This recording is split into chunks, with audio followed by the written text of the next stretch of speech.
ఆప్కి అదాలత్లో film star గా ఉండి మహామండలేశ్వర్ గా మారిన మమతా కుల్కర్ణి గారి మీద ఆరోపణ. ఈవిడ మత రూపం ఒక డ్రామా. నేను మిమ్మల్ని మమతా గారిని పిలవాలా లేదా ఎంఐ నందగిరి గారిని పిలవాలా?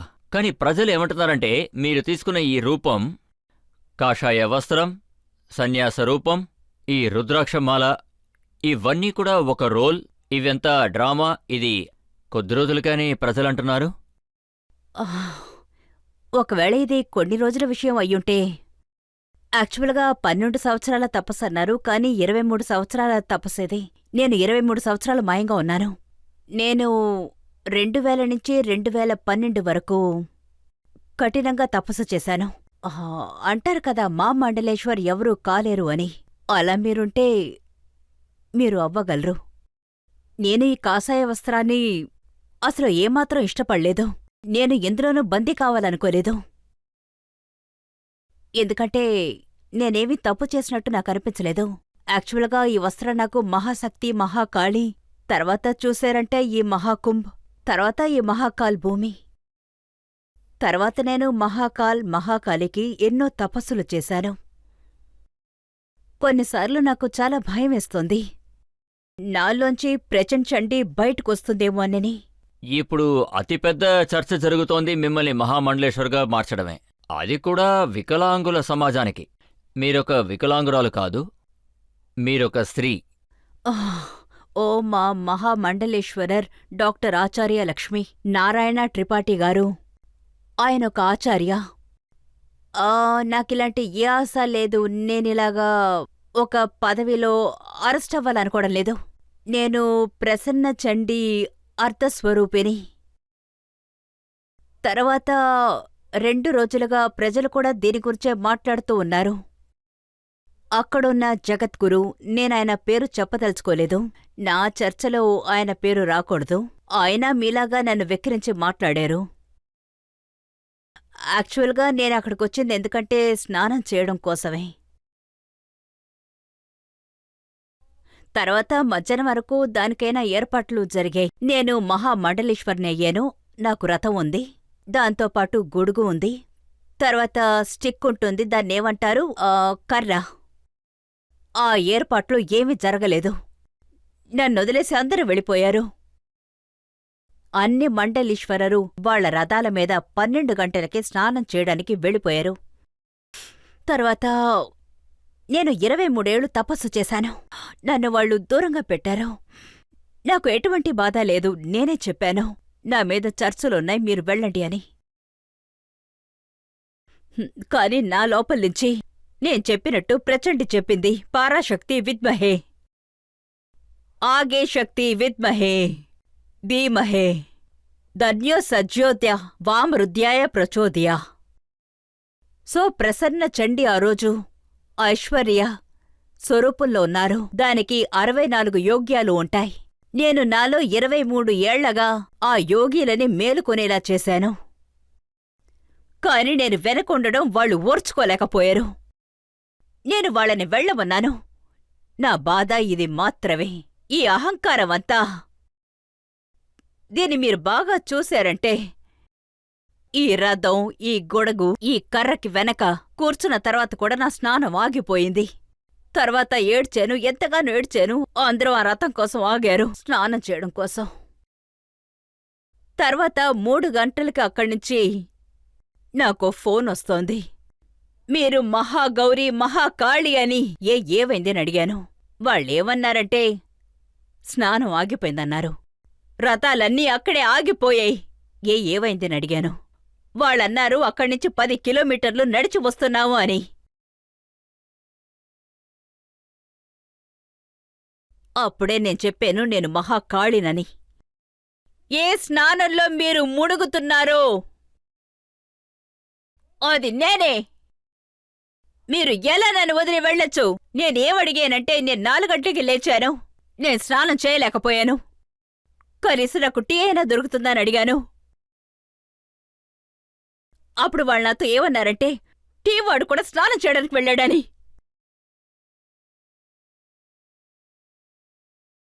అప్పుడు ప్రచన చండికి ఇంకా కోపం వచ్చింది. అప్పుడు అక్కడ ఇంకా ఎన్నో శవాలు పడుతూ ఉన్నాయి. అది నాకు నచ్చలేదు. అది నేను తట్టుకోలేకపోయాను. టీ వాడు ఊడ్చేవాడు కూడా స్నానం చేయగలడంటే నేను అంతగా ఏ పాపమూ చేయలేదే. 23 ఏళ్లగా నేనన్నిటినీ వదులుకొని ఒంటరిగా ధ్యానం చేశాను. ఒకవేళ స్నానం చేయడానికి నాకు హక్కు లేకపోతే అప్పుడు వాడు అర్థం చేసుకోలేదనుకుంటాను. లేదు, నా ప్రశ్న ఏంటంటే మీరు మహామండలేశ్వర్ అయ్యింది తర్వాత మిమ్మల్ని ఎవరైతే మహామండలేశ్వర్ చేశారో వాళ్ళకి వ్యతిరేకంగా ఇప్పుడు ఒక ఎంక్వైరీ స్టార్ట్ అయింది. పర్వాలేదు, ఇప్పుడు అర్థమైంది ఎవరు దీన్ని సృష్టించారు. నేను ముందే చెప్పాను, నాకు అభిషేకం చేసిన రోజే నన్ను శాస్త్రాకి పిలవండి ప్లీజ్ అని. కాని ఎవరు నన్ను శాస్త్రాకి పిలవాలని అనుకోలేదు. బాబా ఎన్ని రామ్దేవ్ గారు ఇంటర్వ్యూస్ ఉన్నాయి. ఏమన్నారంటే అడ్డబడిన వాళ్ళని తీసుకొచ్చి మహామండలేశ్వర్ని చేస్తున్నారు అన్నారాయన. నేను ఆయన గురించి ఇప్పుడు ఏం చెప్పగలను? ఆయన మహాకాళికి భయపడాలి అంతే. ఇదంతా నేను ఆయనకే వదిలేస్తాను. నేనేమి చేయను, ఇదంతా నేను ఆయనకే వదిలేస్తాను. ఇంకా బాబా బాగేశ్వర్, ఆయనతో హనుమంతుడున్నాడు.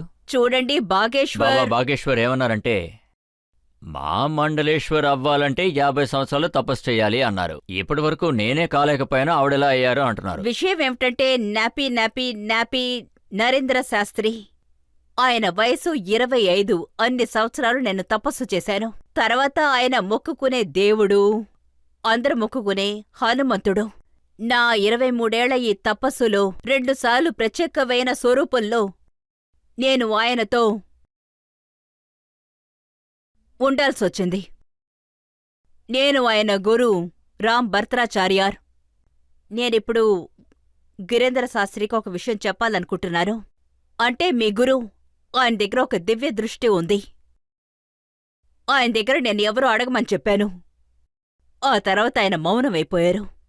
కానీ వికలాంగుల సమాజమే ఇది అక్సెప్ట్ చేయడానికి రెడీగా లేదు కదా. అక్కడే కొంతమంది ఉన్నారు, అక్కడున్న వికలాంగుల్లో ఒకళ్ళని మా మండలేశ్వర్ చేసిండొచ్చు కదా. ఇలా వాళ్ళు అడుగుతున్నారు. ఇప్పుడు సమస్య కూడా అది. యాక్చువల్లీ వాళ్ళ మహామండలేశ్వర్ ఆచార్య గారు, లక్ష్మీనారాయణ త్రిపాఠి గారు వాళ్లే నన్ను వెల్కమ్ చేశారు.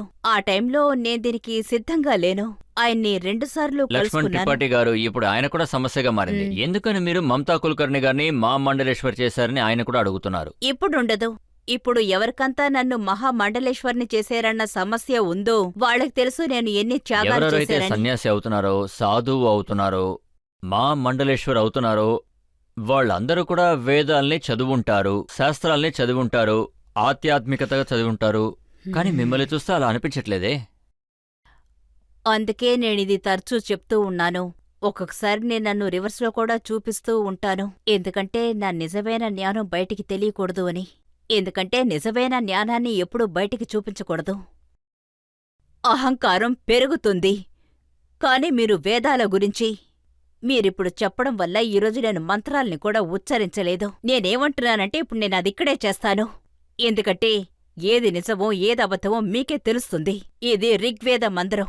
अग्निम ईले पुरोहितं यज्ञस्य देव मृत्विकं होतारं रत्नधातामाम अग्निम ए पूर्ववि ऋषिभिरीड्यो नूतने ऋतास देवाय वक्षति उपता अग्ने उपत्वाम अग्ने दिवे दिवे दोषावस्थादिय वयं नमो भरन्त एमसि अग्नेयं यज्ञम धरं विश्वस्ता परिभूषिसि इदवेषु गच्छति. ఇది ఋగ్వేదం యజుర్కా. ఇప్పుడు నేను కూడా నా పని చూడాలి కదా.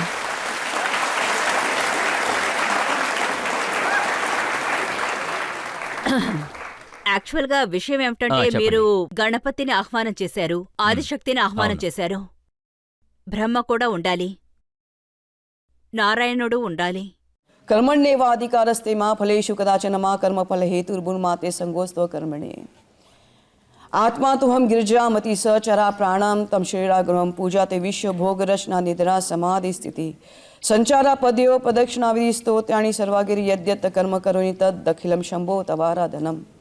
कर चरण कृतं वा कायजं कर्मजं वा श्रवणनयनजं वा मानसं वा अपराधं विहितं वा सर्वे देव क्षमस्व. जय जय करुणावे श्री महादेव शंभो. ओम शांति शांति शांति शांति. మంచిది. ఇప్పుడు ఇప్పుడు మీరు మీరు శాంతించారంటే చూశారంటే నేను మిమ్మల్ని బ్రహ్మ పూర్తయింది, నారాయణుడు పూర్తయింది, శివుడు పూర్తయింది. మధ్య మధ్యలో నేను ఒక 2-3 ప్రశ్నలు అడగచ్చా? ఇంకా లక్ష్మి పూర్తవలేదుగా. తర్వాత సరస్వతి ఉంది. ప్లీజ్. ఇవన్నీ జరుగుతూనే ఉంటాయి, మన జీవితాల్లో రోజు జరుగుతూనే ఉంటాయి. ఓకే, మీరు చాలా అద్భుతంగా చెప్పారు. ఇది సనాతన ధర్మ పారంపర్యం అని చెప్పాలి. దేవుళ్ళని గుర్తు తెచ్చుకోవడం. నేను ఎన్ని మంత్రాల్ని ఉచ్చరించానో దీనికి బ్రహ్మ విద్యకి ఎటువంటి సంబంధమూ లేదు. అది మీరు పండితర్ కావాలంటే, ఆచార్య కావాలంటే, ఏదైనా మహాకాల్ కావాలంటే అప్పుడు ఈ మంత్రాలు, ఈ రిగ్వేదాలు అన్నీ చెప్పాలి. ఈ మంత్రాల్ని ఉచ్చరించాలి. ఇది పండితులు చేయాల్సిన శిక్షణ. దీని బ్రహ్మ విద్య అని చెప్తారు. ఇది అన్ని శబ్దాల్ని శాంతపరిచిన తర్వాత యాగం జరుగుతుంది, అష్టాంగ యోగం జరుగుతుంది. దాని ద్వారానే ఈ బ్రహ్మ విద్యని దక్కించుకోగలం. దానికోసం మనం ధ్యానం చేసే తీరాలి, మనం తపస్సు చేసే తీరాలి, మనం కఠినమైన ఉపవాసం చేసే తీరాలి. అప్పుడే అది సంపూర్ణం అవుతుంది. దాన్నే మేము కుండలిని శక్తి యోగా అంటాం. దీన్ని కుండలిని శక్తి అంటారు, తర్వాత మూలదాని చక్ర అంటారు.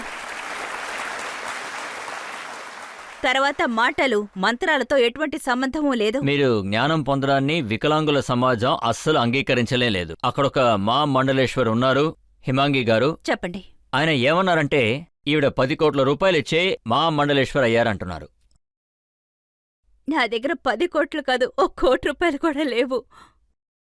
నా బ్యాంక్ అకౌంట్ని సీల్ చేశారు గవర్నమెంట్. నేను ఏ పరిస్థితిలో ఉన్నానో మీకు తెలీదు. నా జీవితంలో ఈ కన్నీళ్లు ఊరికే రావడం లేదు. నేను ఎన్నో త్యాగాలు చేశాను, ఎన్నో విషయాల్లో. ఇప్పుడు నా బ్యాంక్ అకౌంట్ సీజ్డ్. ఎన్నో విషయాలు సీజ్ అయ్యున్నాయి. ఒకరి దగ్గర అప్పు తీసుకొనే ఇలాగా అంటే 2 లక్షల రూపాయలు. అంటే నేను గురుకి దక్షిణ ఇవ్వాలి, అందుకే ఇలాగా. అయితే మీరు ఏమంటున్నారంటే మీలో ఒక శక్తి ఉంది, దానివల్లే రథం ఆగిపోయింది అంటున్నారా ఈ మహాకుంభ్లో? నేను ఆవిడ స్వరూపం. అయితే ఆ బ్యాంక్ అకౌంట్ని ఓపెన్ చేయండి.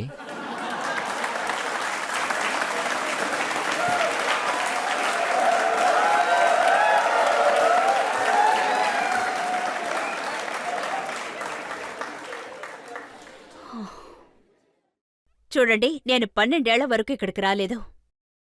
23 ఏళ్ల వరకు నేను ఈ ఇండియా మట్టి మీద నా అడుగు పెట్టలేదు. నేను ఒక నిర్ణయం తీసుకొనే ఇప్పుడిక్కడికొచ్చాను. ఎవరు నా మీద నింద వేశారో ఆ ఆరోపణ అబద్ధమని కోర్టు వాళ్ళు నిరాకరించాలి. ఇప్పుడదైపోయింది. ఇప్పుడు కేసే లేదు.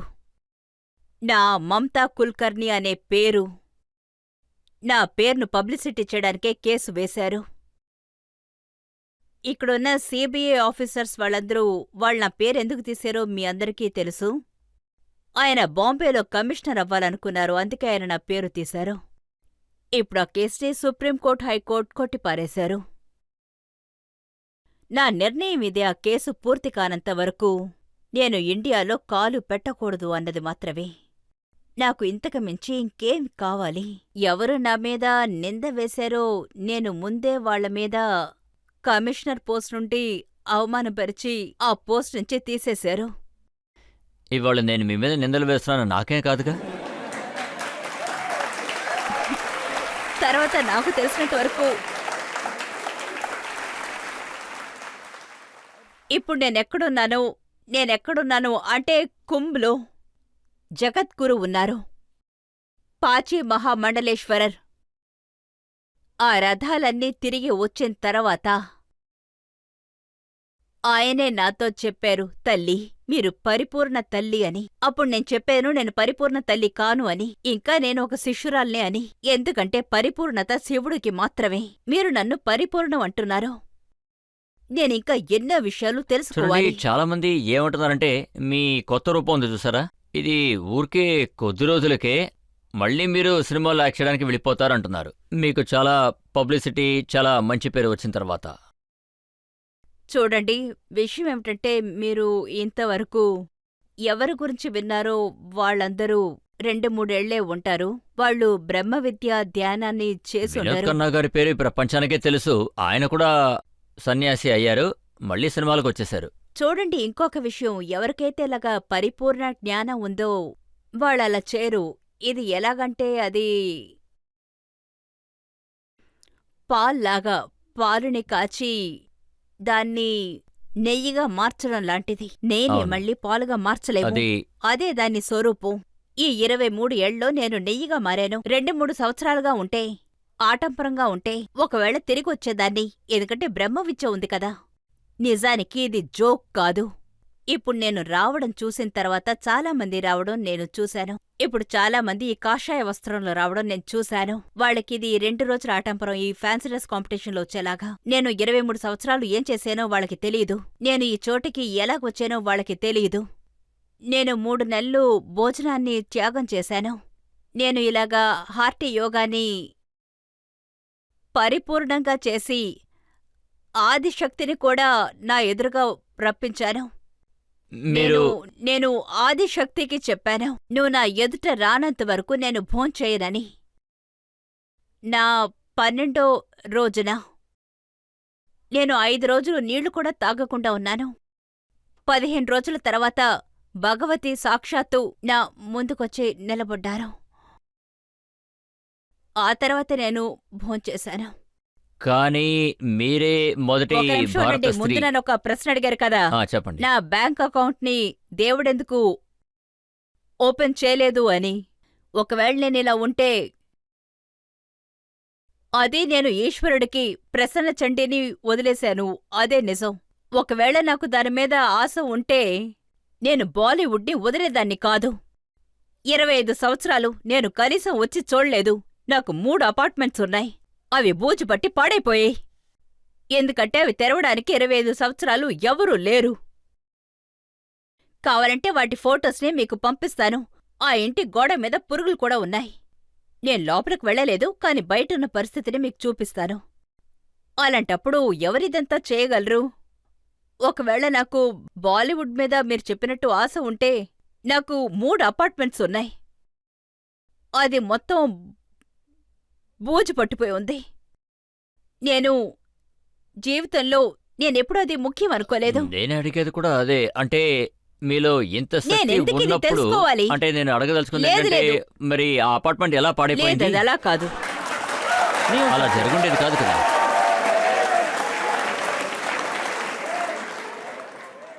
చూడండి, ఒక యోగికి ఇల్లు వాకిలి అన్న దిగులు ఉండదు. నన్ను తీసుకున్నారంటే నేను గుడిసెలో ఉండడానికి కూడా నేను సిద్ధమే. ఆ ఇల్లు పాడైపోయిందని చెప్పింది మీరే కదా, నేను కాదు. లేదు లేదు, నేను మీతో ఏం చెప్పాలనుకుంటున్నానంటే అది మీరు చెప్పారు కదా, చండీతో తెరవమని చెప్తే అది తెరుస్తుంది అని. నేను ఈ విషయం ముఖ్యమని అనుకోలేదు కదా. నేను నా బ్రహ్మ విద్యలో పూర్తిగా తర్వాత మీరు ఐక్యమైపోయాను. ఈ విషయం చెప్పండి. అంటే నాకు మీరు కావాల్సింది ఒకటే, నా మీద వేసిన నిందని అబద్ధమని నేను నిరూపించుకోవాలి. మిగతావన్నీ తానుగా జరుగుతాయి. వాటి గురించి ఇది నాకు దిగులు లేదు. నిజమే. అంటే మీరు చెప్పినట్టు మీ మీద ఉన్న ఈ మీరు కేస్ చెప్పినట్టుగా రావణ నారాయణుడుగా ఉంటే రాముడికి హనుమంతుడే అవసరం లేదే. అదే నేను చెబుతున్నాను. తెలుసు కదా, ఆయన లంకనే కాల్చేశాడు. తర్వాత రాముడు లక్ష్మణుడు ఆయన భుజాల మీదే ఉన్నారు. ఒకసారి లక్ష్మణుడు కూడా స్పృహ తప్పారు. స్పృహ తప్పి పడిపోయారు. ఆ తర్వాత హనుమంతుడే వెళ్లి సంజీవని మూలికని వెతికి తీసుకొచ్చారు. రాముడు తనే నారాయణుడని చెప్పుకుంటే ఇక హనుమంతుడెందుకు? రాముడికి నారాయణుడికి హనుమంతుడు శిష్యుడే కదా. చూడండి, నిజమేగా? ఈ విషయం క్లియర్ అయిపోయింది. మీరు మీరన్నీ ఇంకొకటి కూడా చెప్తారు. వినాలి. అది అది సరేగాని ఈరోజు ఇంకా కొంతమంది ప్రజలు రాముణ్ణి దేవుడుగా అంగీకరించరు.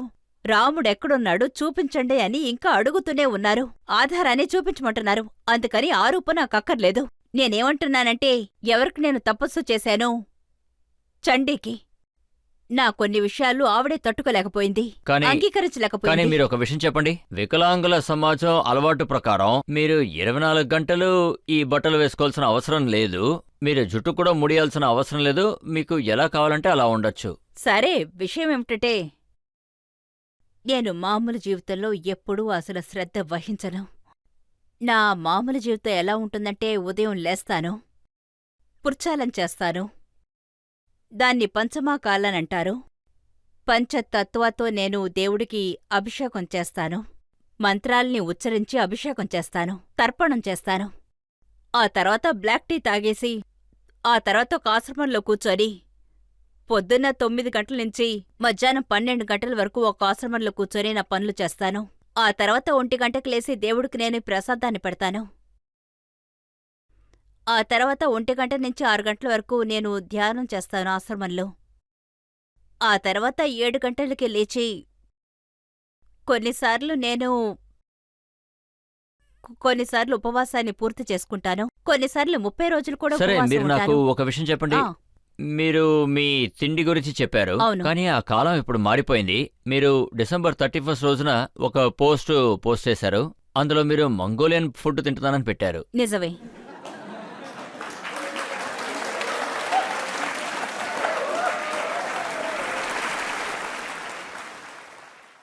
ఎప్పుడు నేను ఈ సిద్ధ అవస్థాన్ని చేరుకున్నానో, నా ఈ కుండలిని శక్తి, త్రిపుర సుందరి ఎలా సహస్రా చక్రాల వచ్చే నుంచుందో, అప్పుడు నేను 2 చిత్తగురువుని చేరుకున్నాను. నేను చెప్పినట్టుగా 10 చక్రాలకి 10 గురువులు విడివిడిగా ఉంటారు. శ్రీకృష్ణ ఒకరోజు నాకు పరీక్ష పెట్టారు. ఈ పరీక్ష పూర్తయ్యే వరకు ఆయన నాకు దర్శనం ఇవ్వరు. ఆయన పరీక్ష పూర్తయ్యాకే నాకు ఆయన దర్శనమిస్తారు. అంతవరకు వేచుండాల్సిందే. నా నిర్వకల్ప సమాధి ఇక్కడికొచ్చేంతవరకు 2 సిద్ధ పురుషులు నా ముందుకొచ్చి నుంచున్నారు. తర్వాత అంతవరకు నేను వెజ్ మాత్రమే తీసుకునేదాన్ని. అంత శుభ్రంగా నేను ఉండేదాన్ని. తర్వాత నేను నిర్వకల్ప సిద్ధాలో చేరేనని నాకు ఎలా తెలుస్తుంది? అందుకని నేను వాళ్ళకి శుభ్రమైన ఆహారం ఇవ్వాలని ప్రయత్నించాను. అందుకని వాళ్ళు ఏమన్నారంటే, నేను శుభ్రంగా ఉండడం వల్ల వాళ్ళని ఒకటి అడిగాను. వాళ్ళు సిద్ధపురుషులని నాకు అర్థమైంది. వాళ్ళ ప్రవర్తనని బట్టి, వాళ్ళ ఆకారాన్ని బట్టి. ఎందుకంటే నాక్కూడా దివ్య దృష్టి ఉంది. ఇంత డీప్ విషయాలని నాకు అర్థం కాదు. నేను చాలా మామూలు వ్యక్తిని. దయచేసి నన్ను చెప్పనివ్వండి, చెప్పండి. నన్ను చెప్పనివ్వండి, లేదంటే ఇది సగంలోనే ఆగిపోతుంది. సో సర్వప్రద సమాధి నుండి ఇది ప్రారంభమవుతుంది. సో 2 అధ్యాయం ఇది సిద్ధిది. సో ఆ 2 సిద్ధిలు నాతో ఏమన్నారంటే, వాళ్ళు మాంసం కావాలన్నారు. దానికి నేనేమన్నానంటే, ఇదేం స్థితి? ఈ సిద్ధ పురుషులు నా ఎదుటుగా ఉన్న, నా దృష్టి వల్ల నేను చూడగలుగుతున్న ఈ సిద్ధ పురుషులు, కాని వీళ్ళెందుకు నా దగ్గర మాంసాన్ని ఆహారంగా అడుగుతున్నారు అని, వీళ్ళు అసలు సిద్ధిని ఎలా పొందారు అని, వాళ్ల తపస్సు ప్రసన్నం చెందలేదు. తర్వాత నేనింకా కఠినంగా తపస్సు చేశాను. అప్పుడు నేనా సిద్ధస్థానాన్ని పొందాను. ఎటువంటి సిద్ధస్థానాన్ని? మహాకాలిని పొందుతారే. అది లక్ష్మీ స్వరూపంలో వెళ్ళి శుభ్రమైన ఆహారాన్ని తింటారే. తర్వాత అహోరులు కూడా మాంసాలు తింటారు. నేను అటువంటి సిద్ధస్థానాన్ని పొందాను. అదేమిటంటే, నా ధ్యానానికి మాంసాహారం వల్ల ఎటువంటి సమస్య ఉండదు. అందుకే దాన్ని అయితే చైనీస్, ఇటాలియన్ ఏదైనా ఏదైనా తినొచ్చా? తినచ్చు, అందులో ఎటువంటి ప్రాబ్లమూ లేదు. కాని నేనలా చేయను. ఎప్పుడో ఒకసారే తింటాను. సరే, ఈ విషయం చెప్పండి. అది అదే మీరు నిజం కూడా. మీరు సన్యాసి చెప్పేది నిజం అయ్యింది, కాదు. మతం మీద ఉన్న ఈ నమ్మకం మీకు ముందు నుంచే ఉండేదా, లేకపోతే ఇప్పుడొచ్చిందా? సినిమాలో పనిచేస్తున్నప్పుడు ఇదంతా రజత్ సార్, నేను మీకు సమాధానం చెప్పేశాను అనుకుంటాను.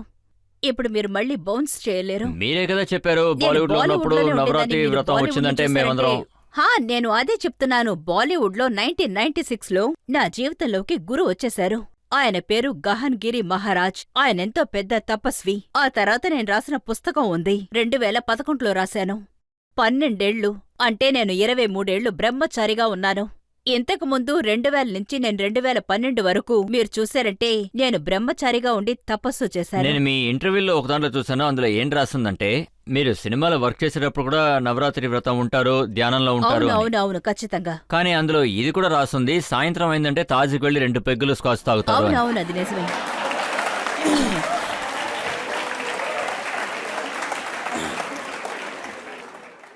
బాలీవుడ్లో నా లైఫ్ ఉందే. నేను షూటింగ్కి ఎక్కడికి వెళ్ళినా నాకు 3 సూట్ కేసులుంటాయి.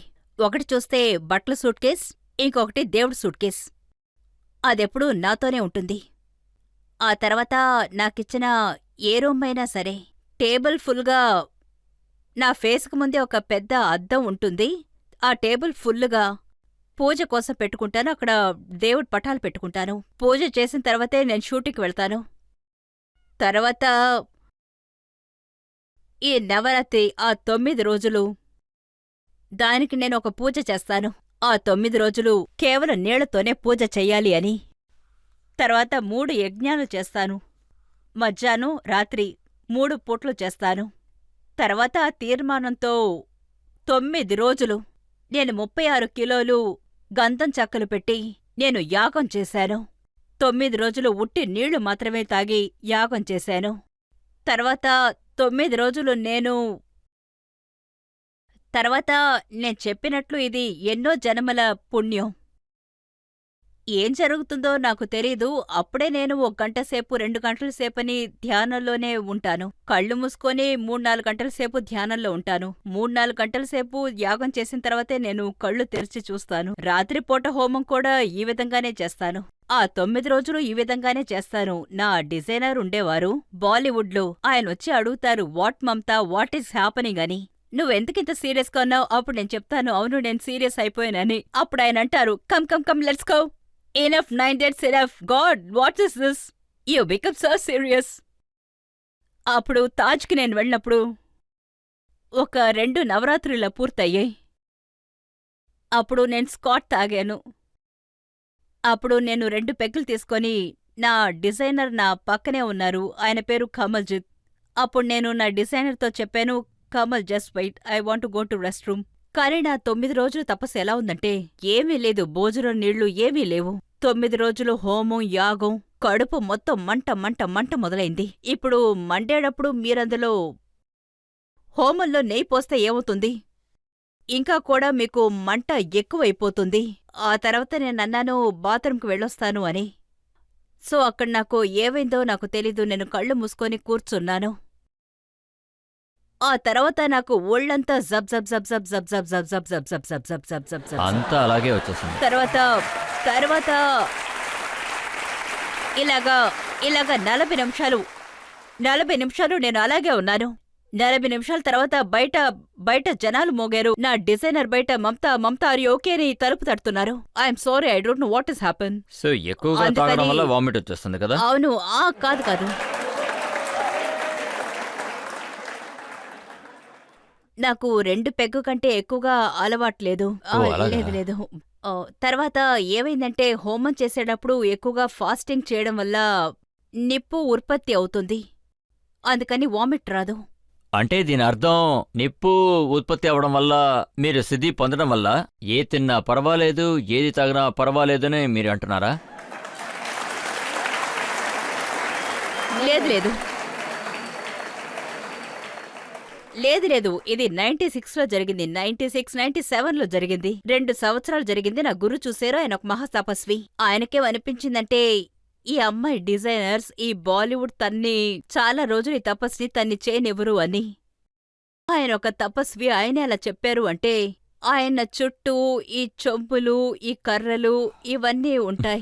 ఆయన ఇలాంటి చోటుని నాకు ఏర్పరిచి ఇచ్చారు. అక్కడ 12 సంవత్సరాలు నేను, ఎందుకంటే అక్కడ ఎవరూ ఉండరు నన్ను డిస్టర్బ్ చేయడానికి. అప్పుడే మనకి కుండలిని శక్తి దొరుకుతుంది. అప్పుడే మనం నిర్వకల్ప సమాధికి చేరుకోగలం.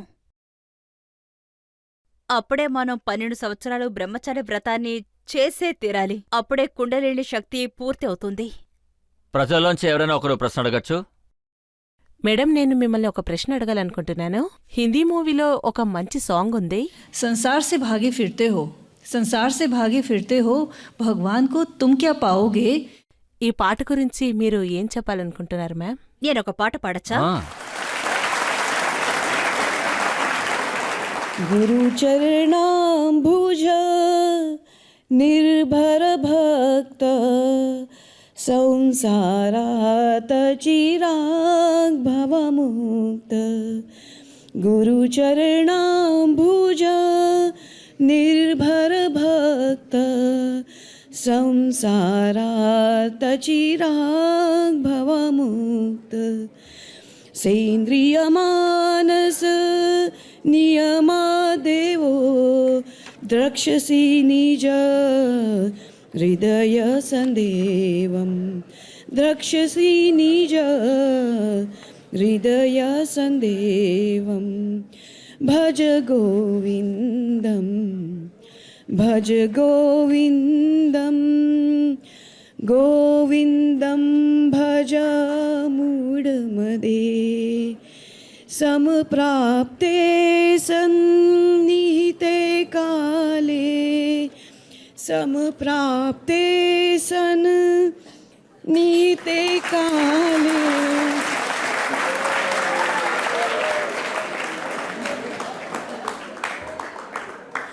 नहीं नहीं रक्षति दुःखिन करणे.